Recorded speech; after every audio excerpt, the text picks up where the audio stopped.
Welcome to War Room Pandemic, live from Capitol Hill, our nation's capital, Fort Defiance. It's Thursday, the 23rd of April, the year of our Lord 2020. Yes, if it's a Thursday, it means another brutal jobs report. What was it, negative 4.4 million? Just another.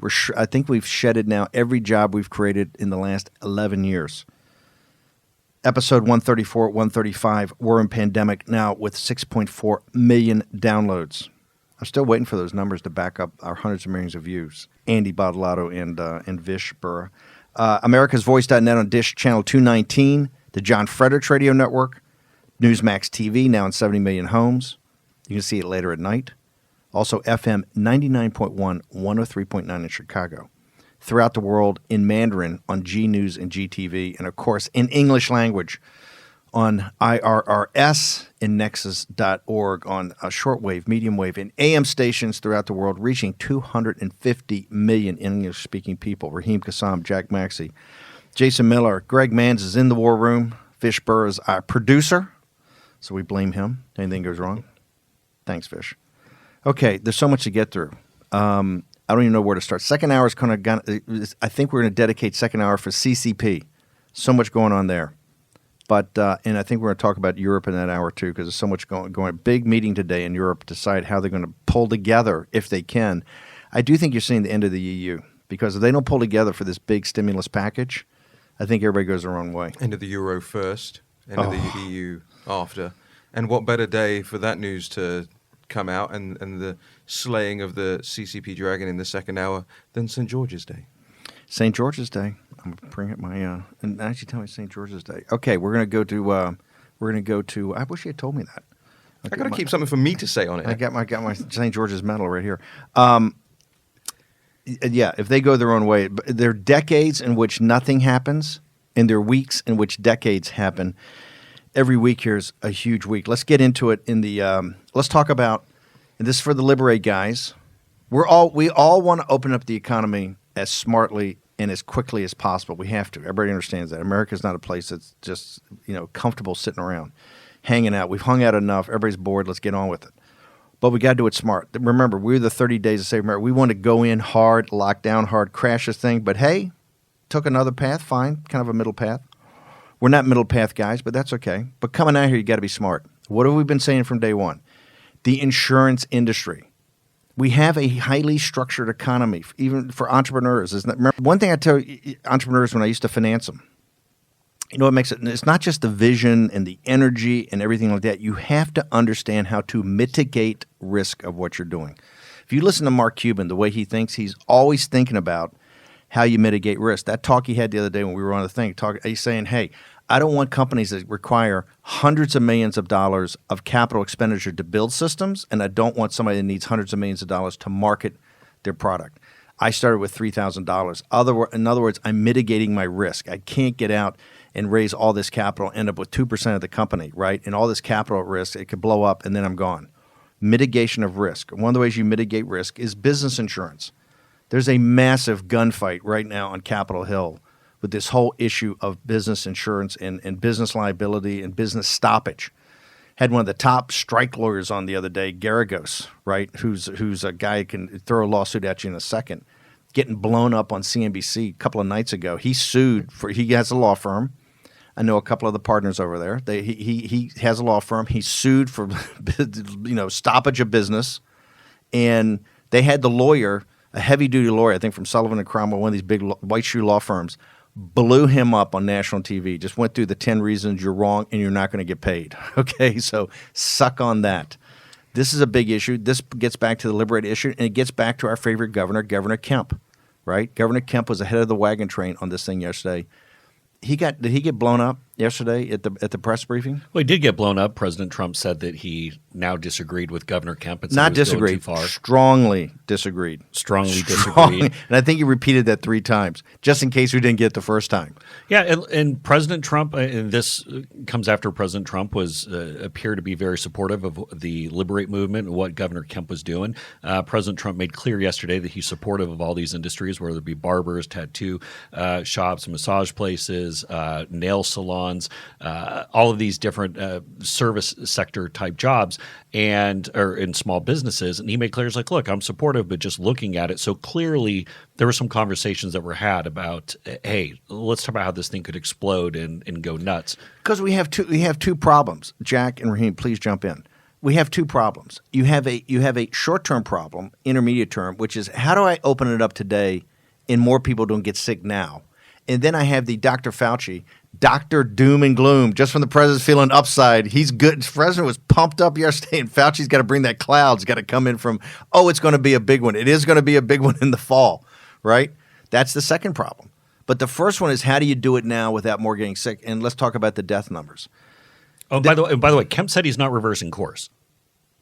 Oh, he came out and said, I thought he was thinking about upon further review, maybe I hold back tattoo parlors. Top story in the AJC this morning says that he's staying the course. Now, Governor Kemp, profile and courage. A man, the resolved mind can conquer everything, according to Emerson. And Governor Abbott from Texas expected a massive announcement next week about how exactly they're going to reopen. Abbott and DeWine are in a different category.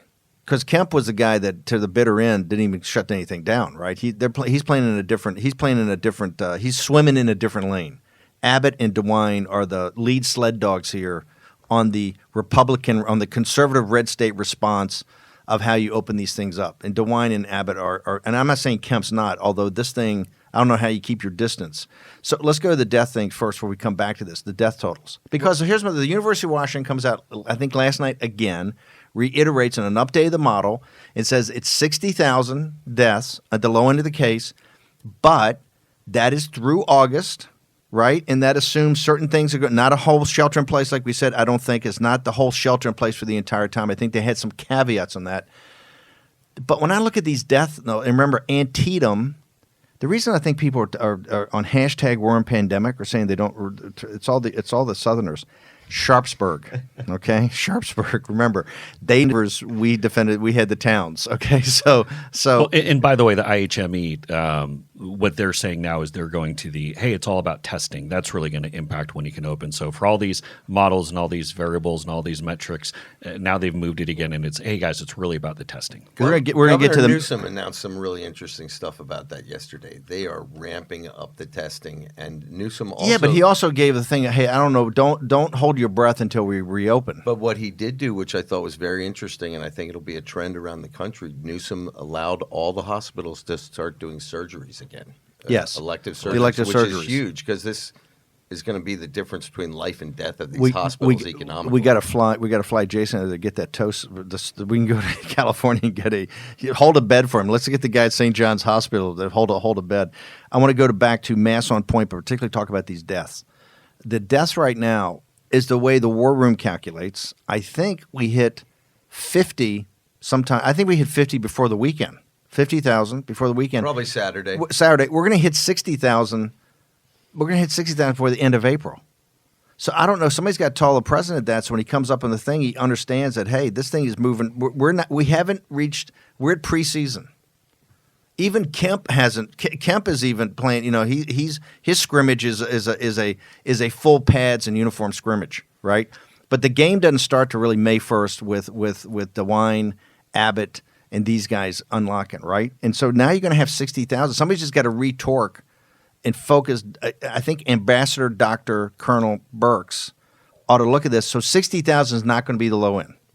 Well, the other thing you got to remember, they keep readjusting this thing. Remember, the low end was going to be 140,000 2 weeks ago. I got that, but they just came out last night, and my point is they came out last night, re-emphasized what had to be done. They're still a little jiggy about how much shelter in place, how the reopen goes.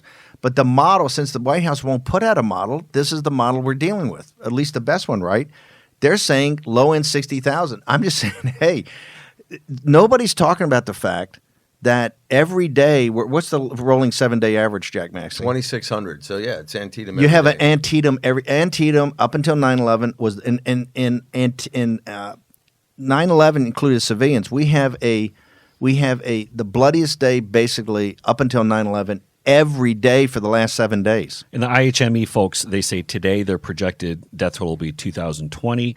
Tomorrow it'll be 1,924, and then heading into Saturday, 1,818. So that is. But they've missed, by the way, not to be too rude, they've missed the projections this week. Is I think other people are doing models. I'm not saying the White House. A lot of people have been doing these deaths. This is all I'm saying.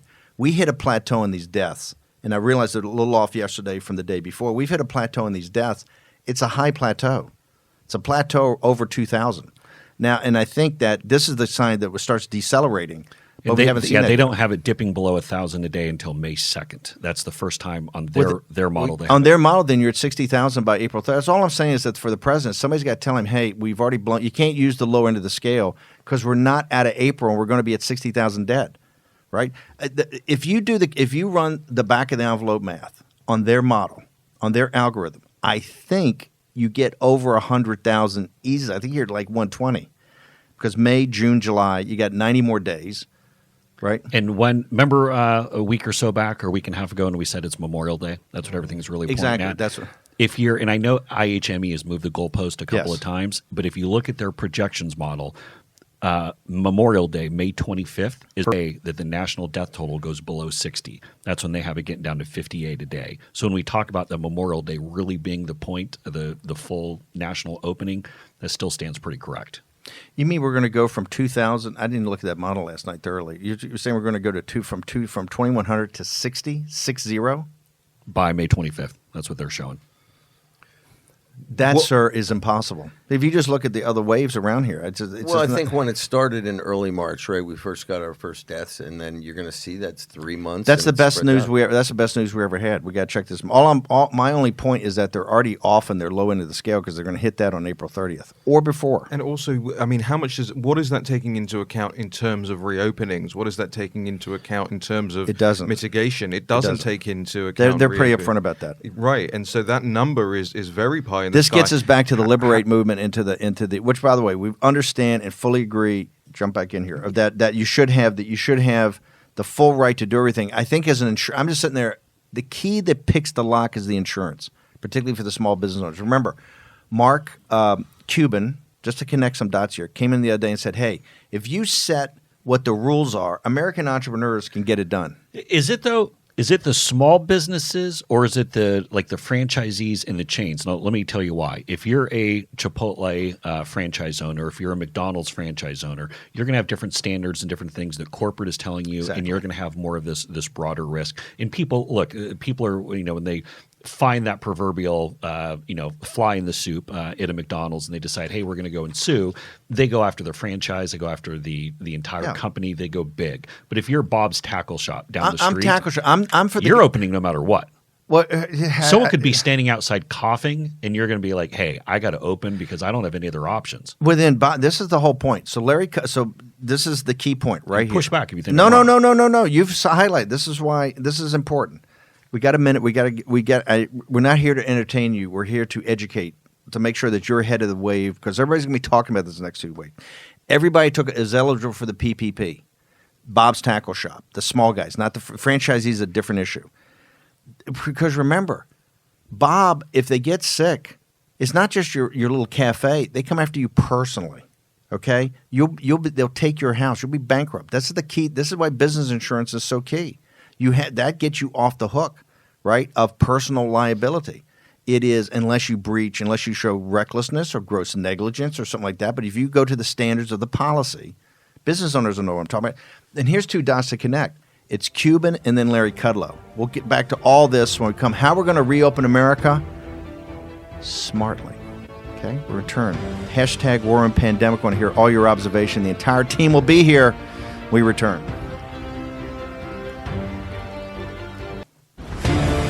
War Room Pandemic with Stephen K. Bannon. The epidemic is a demon, and we cannot let this demon hide. War Room Pandemic. Here's your host, Stephen K. Bannon. Welcome to War and Pandemic. It's Open America Day. Let's go to the audio tape of Larry Kudlow. It said about potentially saying that businesses wouldn't be liable, they wouldn't be held liable if their customers or employees get sick when they come back. If that's the case, how do you make sure that the safety standards are still being met and being held so stringently? Well, there's a couple of things there. First of all, safety standards have to be met. and there'll be constant monitoring state by state. I think the states do a very good job. Okay, I have a lot of confidence in the states and the cities for that matter. And I've been on the conference calls with the governors and the mayors and so forth. So I have a lot of confidence in that. So that's point number one. Point number two is a point that is very important here regarding safeguarding, guardrailing, liability insurance lawsuits, which I am quite concerned about. There was good editorial in the Wall Street Journal today about this subject. Businesses, particularly small businesses who don't have massive resources, should not be held liable, should not be held to trial lawyers putting on false lawsuits that will probably be thrown out of court. You got to give the businesses some confidence here that if something happens, and it may not be their fault, I mean, the disease is an infectious disease. If something happens, you can't take them out of business. You can't throw big lawsuits at them. So, Steve, the question here, how do we go about doing that? Because the Democrats on Capitol Hill, first of all, it's all going to be state legal issues. So that's going to be determined with the state AG or the state legislature. There's nothing on Capitol Hill. I guess you probably could do things, but the national Democrats are so beholden to the trial lobby that they're never going to go and give anything there because they're going to say, no, we have to safeguard the Aaron Brockoviches, the mesothelioma commercials, the Johnny Cochran ads that run every 10 seconds. But how do you go about supporting these small businesses so they feel comfortable reopening? By the way, you're going to see those ads starting very quickly. The mesothelioma and the asbestos ads, all that stuff, boom, they'll be gone. This will be the new. Looks like that. Every casket has a lawyer, and my esteemed colleague Raheem Kassam, you better be tweeting that out because I'm stealing it as an homage. Every sneeze in the open, every sneeze has a lawyer. Well, Schultz made a really good point about this yesterday. Remember, all of the insurance companies are regulated by state boards. Big time. So what might be very interesting to me on the backside of this, you see very liberal states screw up and default to the lawyers, and you see states in flyover country default to the little guy. Okay, about federalism, the civics lesson, we're learning a lot about federalism. You've seen guys like Cuomo and these guys, quoting the Constitution. This is going to get back to those laboratories of democracy. So much of this is at the state level. You're seeing the presidents devolve. Basically, he had national emergency powers, but in their decision, devolved it back to the governors, both to shut it down and to open it up. Although you can't force anybody to open up, right? You can take the restrictions off. But in this, remember, in the insurance context, you have two massive battles going on. This is not even the battle they're fighting right now. We were ahead of this, and now the White House is on it because the Wall Street Journal picked it up. This is the big one for the unlocking. There's a massive battle right now going on, and it's going to go back to the solvency of the insurance companies because they're saying about the disruption in business operations. Everybody just on the shutdown. So the shutdown's got its own insurance issue. That it's the biggest lobbyist fight that's going on up here right now. Besides all the guys at the trough for the bailout money, this is a big one because the insurance guy said yesterday, says, hey, if you approve all these the cessation of business operations, all the insurance companies are going to be insolvent. Okay? Well, it's like what I went back to said a week ago. The insurance companies are going to be arguing that this is odd. Unfortunately, they're going to be the only ones arguing that. Well, the one on Garagos actually had in the policy. In Garagos' policy, I think he signed years ago, they had actually a clause that said no viruses, no pandemics, right? I mean, there was very specific. Now, he had some Garagos argument around this, some jujitsu that didn't impress the other counsel. They kind of dismissed it out of hand. But no, and I'm not taking the side of the insurance companies. Remember, I keep telling people all the time when they get in these policies, I said, hey, insurance companies have the highest margins of any financial institutions because their business is not paying on policies, okay? That's what they're in business for. So, or to settle up for something less than they had to. But that whole issue, this right here is going to get back. That's why these state openings, and I think if you're an insurance guy and you see the Liberate guys out there, thousands of them all jammed together going, hey, how organized is my tattoo parlor opening going to be? How organized is my hair, beauty salon? And I'm not putting I'm just saying for the Liberate guys, if you want to liberate and you want to open, it's got to be so smart and savvy how we do it. That's why I think guys like Mike DeWine and Greg Abbott who have taken their states in two different states with different things going on, took it in pretty reflectively. Smart guys who always think about how do I what is Abbott and DeWine are known as what? Politicians know how to mitigate risk, and this is what we're talking about here. This has got to be done. Here's what you don't want to do: two things. Number one, open it up, start part one, and then not come off track, and so part two and part three are already delayed, right? The other thing is start having an increase in deaths where everybody says, oh, let's lock down again. Before we even get to Fauci's, it's coming back in October. And the thing, with Governor DeWine, obviously we had him on Monday, and I think he's been just a profile in courage on how to do this right the whole way through. You take a look at Governor Abbott, who we've talked about in the last few days. We haven't talked about him a ton on the show. He's going to be a serious player for 2024. Big time. Big-time player, the fundraising base, very did Ted Cruz is senator again because his ground game. His ground game is a work of art in the state of Texas. Work of art. I mean, this guy's he knows how to run a campaign. He knows how to run a state. Yeah, and Dave Carney, his strategist, is pretty darn good too. I want to go to one thing just when we were kicking around some of the numbers, and Jack pointed out probably Saturday. Jack's right. Saturday will be, at least on the IHME model, when they project the death total go over 50,000. When we talked about that May 25th, Memorial Day, that day that when they get below the 60, and that's kind of we called this last week, that it's really Memorial Day is when the country will be effectively, should be largely reopened back to normal.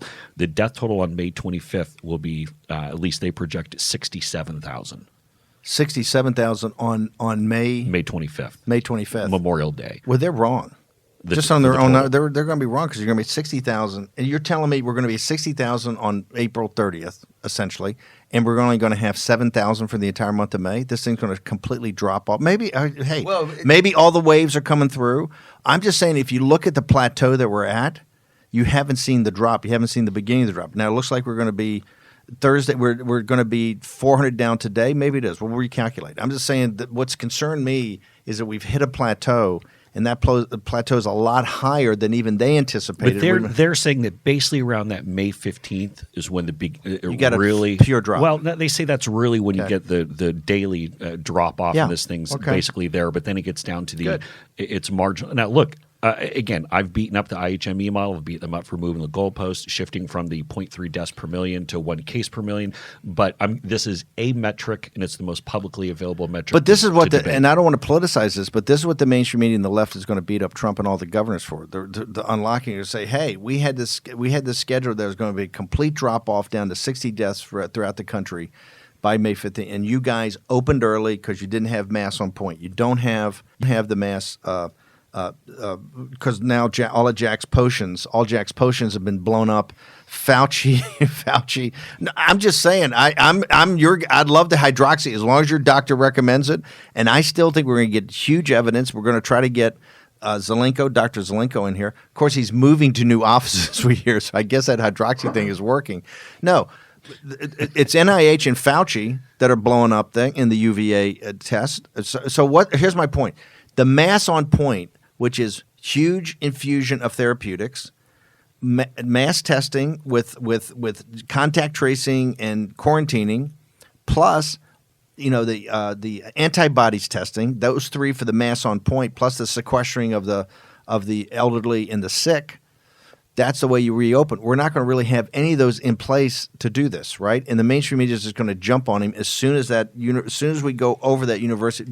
My only point is that somebody ought to point out today to the mainstream media, the University of Washington, Miles, something's wrong because we're already here at 60. Well, and I do want to just real quick, because I was just using them, and I want to make sure it's not clear that I'm not becoming an IHME homer. It's a study to go with. But for example, the one they're using. Right, it should be a homer. Because you picked it. You were the one that pointed out. If you hadn't said it this day on the show at the Seattle Times, nobody would have known about it. Well, right, because this is where the media is going to go. These are the projections. Right. This was the concept of the rolling peaks. So to the issue of the rolling peaks, just over the last, they've had releases on the April 17th, 21st, and then on the 22nd, where they've talked about the reopening, when they can do that. And so Washington, for example, Washington State, April 17th, they were saying it was May 18th. And then just on the April 22nd, they then moved that to May 28th. So they already pushed that back by 10 days on the reopening. On the Arizona, when the IHME model came out on April 17th, they said Arizona's safe reopening day was June 8th. This was because obviously each state and each metro area is Exactly. different from the national. But in the one for the April 22nd release, they're now saying it's June 26th, a full Wow. 18 days later.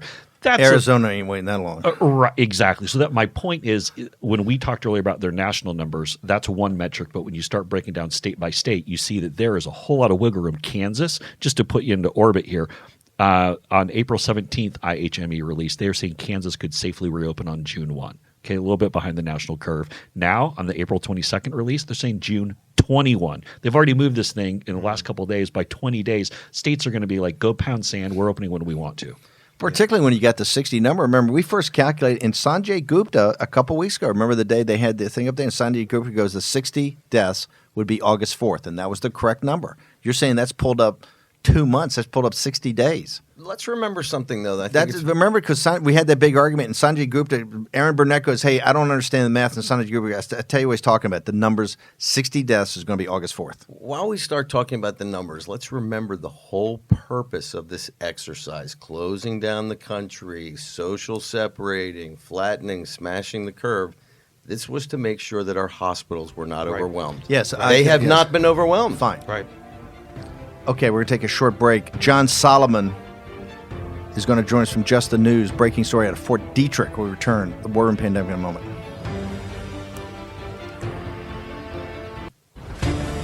War Room Pandemic with Stephen K. Bannon. The epidemic is a demon, and we cannot let this demon hide. War Room Pandemic. Here's your host, Stephen K. Bannon.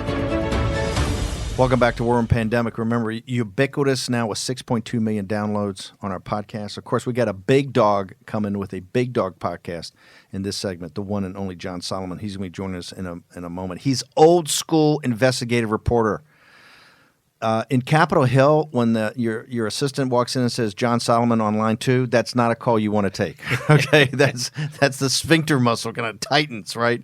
That's not a call you want to take. Let's go to, before we get him on, there's a couple things we got to go through. Jack, first off, Fauci, BARDA, UVA, VA, everybody's raining on your hydroxy parade. Tell us exactly what's going on. And because last night people were blowing me up, Jack's got to go through pages 11, 12, and 13, all the stuff. What's happening on hydroxychloroquine? Well, I told everybody 3 days ago, look at bottom of page 12 through 13, where they have all their caveats about how, well, maybe bias worked. Rachel into this, Maddow, okay, to cut to the chase, Rachel Maddow says you're part of the biggest scam in American history, that you guys are selling a placebo that doesn't think letter. But I'm just quoting Rachel Maddow. Well, that you, the president, who else? Sean Hannity, all of Fox News, Laura Ingraham, our great guy, Dr. Grace, right? Dr. Grace. But all of us. All of Rachel us, would we just keep saying, for all the strike lawyers, you got to talk to your doctor. If the president said, the sky was blue, Rachel Maddow would be outraged. But why are reality all these coming out, and why is Fauci at NIH? The only people who are so angry about this treatment are the people who see it as a positive for Donald Trump. And this shows you the strength of Trump derangement syndrome,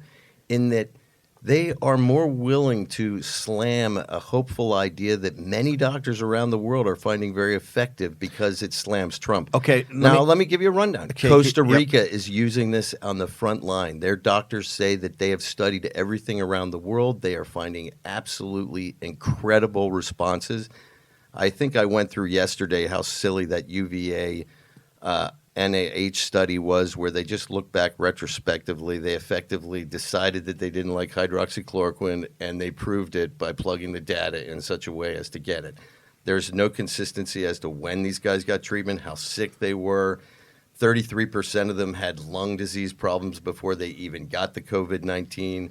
They were all above a certain age. It was a very bad study. Where's the wave of doctors who used it in New York, like Dr. Zlenko? Where's the second wave of those guys saying, we use this is why our casualty rates are down, we put people on the IV? Where's the anecdotal pushback on that from all the heroes up in Seattle and in New York that use this? Where are they?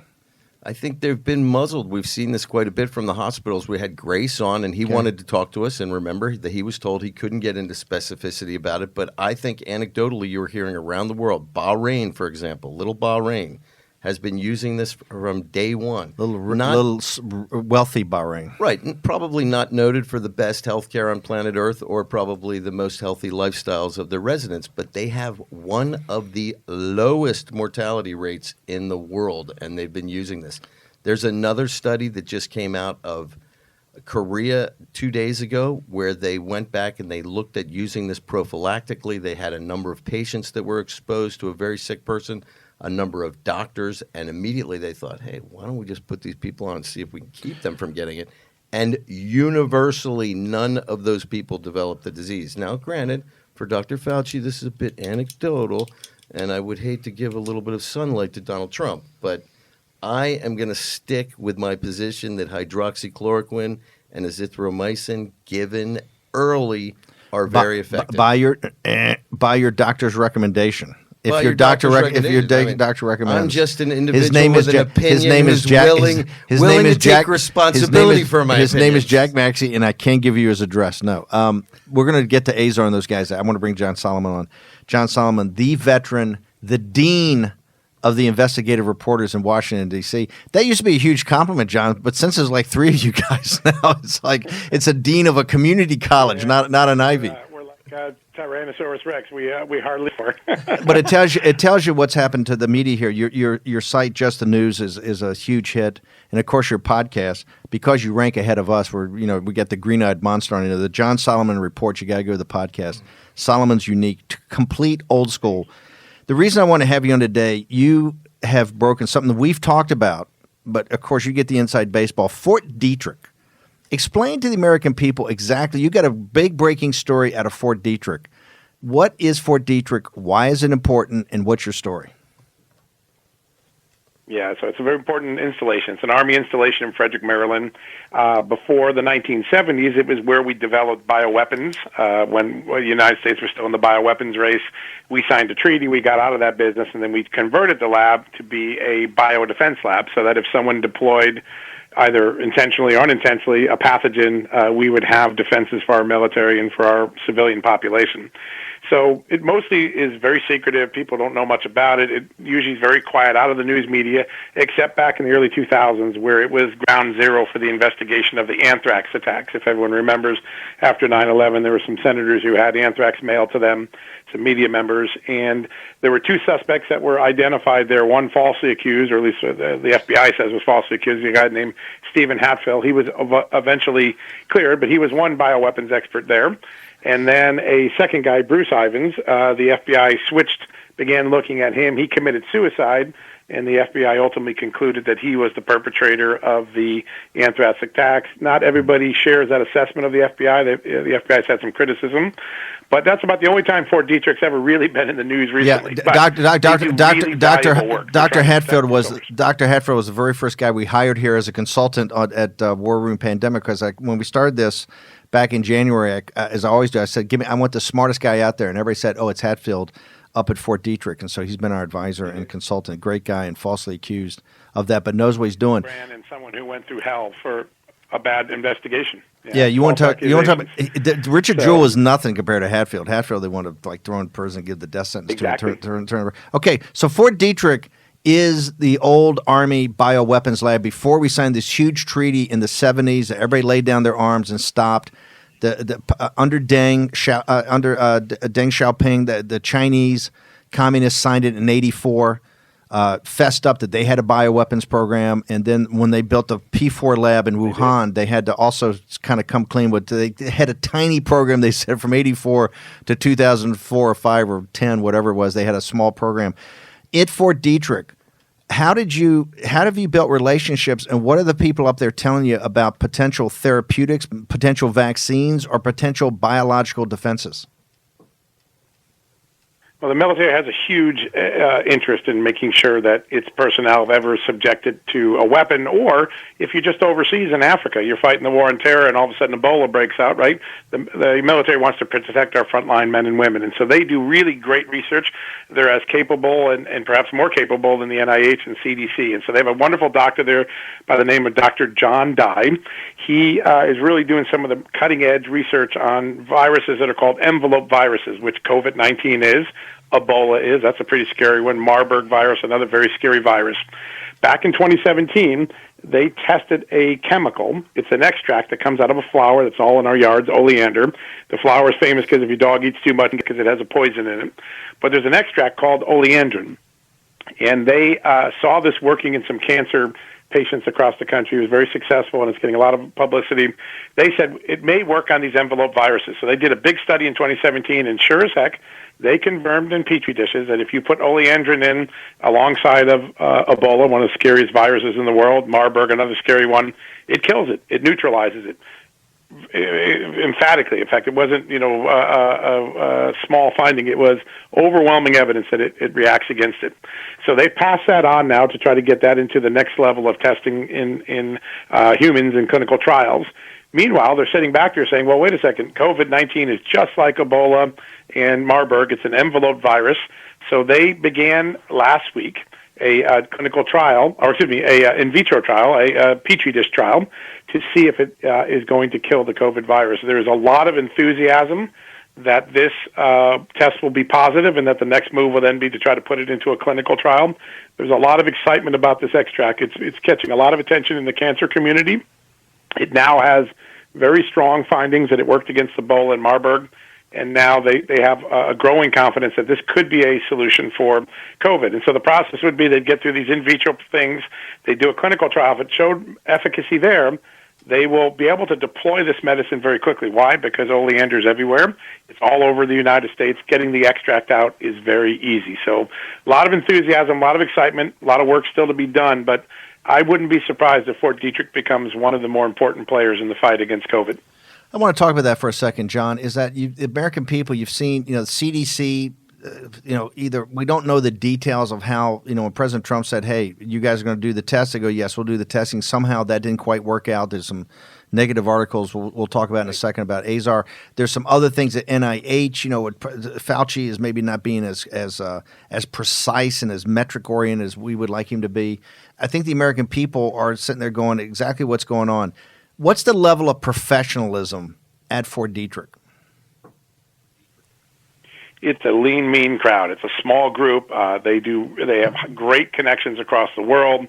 They're very well respected. They have good connections in the private sector. And look what President Trump had to do when the CDC and the NIH were struggling and let us down on the early testing.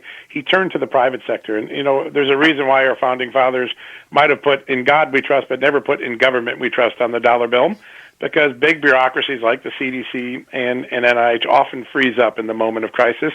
Fort Detrick is a lean, mean fighting machine. It comes out of the military, get-it-done crowd, and they're able to move quickly. Look, in the time we've heard about solutions that weren't working, they already put a test into place that's going to be done probably by next week.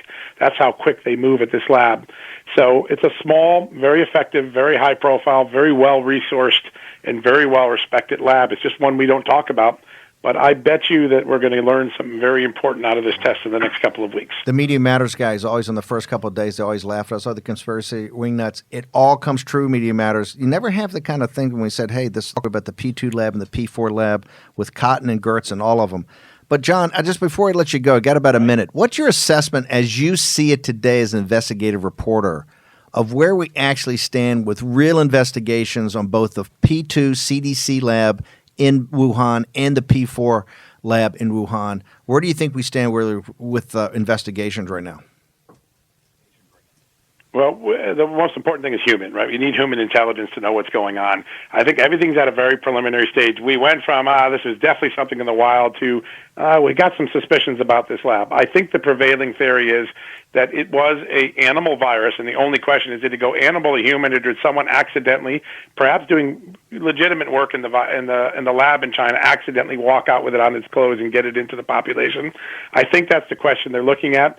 But my sources tell me they don't have any strong intelligence yet, and they got to do a lot more work to get us an answer.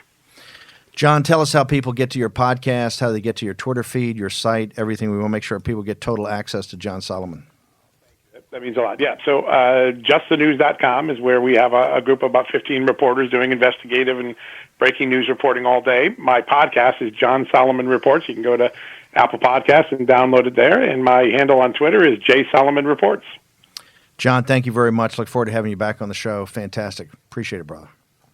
My pleasure, Steve. Thank you for the time. That guy's old school. That's like a brontosaurus right there, right? He's when he comes in on you. And, of course, they always laugh and make fun. It's all this. He's got all the Ukraine stuff, right? right? Well, the thing I love about him is he's a guy who never gives up. I mean, Relentless. This guy is just like a pit bull. You don't want that. Literally, it's John Solomon on line 2. That's because it's not going to go away. Okay. Hashtag War Room Pandemic. I just want you to keep in mind, because we do have a logic the way we do the show. We don't have human intelligence. Coming up in the next hour, Jim Hoft has got breaking news about some human intelligence coming out of Wuhan. And then later, we're going to talk about in the next hour, Miles Guo. I think there might be a defector from the Wuhan lab. We'll be talking about that next hour. War Room Pandemic with Stephen K. Bannon. The epidemic is a demon, and we cannot let this demon hide. War Room Pandemic. Here's your host, Stephen K. Bannon. Welcome back to the War Room. We're all here. Jack Maxey's actually taking a short break. He's out going long. Oleander, what is it? Jack is rounding up he's in the neighborhood looking at the daffodils. Where's the Oleander? I will say, not that we're giving economic advice, but this is a retrospective study. Sold every single thing on February 21st and dropped a little bit on the side into Gilead Science, which is at, I think, $83 today. So hopefully that works out for you. That's why, no offense, every time I see the 90 guys who are doing vaccines, you see the stock pop right away. It's a sucker's play. There is no vaccine. And my guy at Roche backed me up. He says, I think the 18 months is a little aggressive, right? No vaccine on SARS. And somebody told me, Fauci says there's not a vaccine on SARS. They said they had one in early stages, but there wasn't enough money in it. Hey, nobody checked with the Chinese. They got 2 labs over there. They're cooking bats every day, right? We're going to have Jim Hoft in the next hour. He's got the bat lady on for doing some more stuff. He completely described that incorrectly. And what's so important about the failure of the first SARS vaccine? So shocked at that. It is that it highlights how dangerous these vaccines are. The mice have developed antibodies. They gave them the live virus, and literally they went into absolute chaos in their lungs.